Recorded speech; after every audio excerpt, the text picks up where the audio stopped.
இவங்க சொல்லி ராகுல் காந்தியும் சோனியா காந்தியும் சந்திக்காமல் வந்துட்டாரு, பிரதமர் சொல்லி அதனால் அவங்க பேச்சை கேட்டு வந்துட்டாரு அப்படின்ற மாதிரி சொல்லுறாங்க. அதுதான். அப்போ அந்த மாதிரி விஷயங்களில் ஒரு ஸ்போக்ஸ் பர்சனாவது கவர்மெண்ட் சைடில் இருக்கணும்.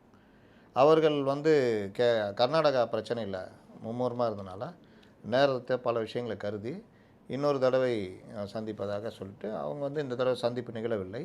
நிதி ஆயோக் போகும்பொழுது அவர் சந்திப்பு ஜூன் 11 அப்படின்ற மாதிரி ஏதாவது கொடுத்தாலும் பரவாயில்ல. எதுவுமே இல்லைன்னா என்ன அர்த்தம்? ஆனால் இப்போ தாவேகா தரப்புலேருந்து ஒரு ஸ்போக்ஸ் பர்சன் பேசும்பொழுது ஊடகங்கள் சரியில்லை, ஊடகங்கள் திறந்துட்டோம், பொய் செய்தியோ வதந்திகளை பரப்புறதை நிப்பாட்டட்டும், அதுக்கப்புறம் நாங்கள் செய்தியாளர் சந்திக்கிறோம் அப்படின்ற மாதிரி சொல்கிறாங்க. ஊடகங்கள் மேலே குற்றம் சாட்டுலாம் வைக்கவே முடியாதுங்க. ஏன்னா ஒவ்வொருத்தருக்கும் ஒரு அஜெண்டா இருக்கும் ஊடகங்களுக்கு. நீங்கள் என்ன தான் நல்லது பண்ணாலும் அது தப்பு மோசம் சொல்கிறதுக்கு ஒரு டீம் இருக்க தான் செய்யும். அதனால் இதெல்லாம் நீங்கள் கணக்கிலே சேர்க்க முடியாது. நீங்கள் வந்து உங்களுடைய என்ன சொல்ல வரீங்களோ அது மக்களுக்கு அதை சொல்லிட்டு போய்கிட்டே இருக்கணும்.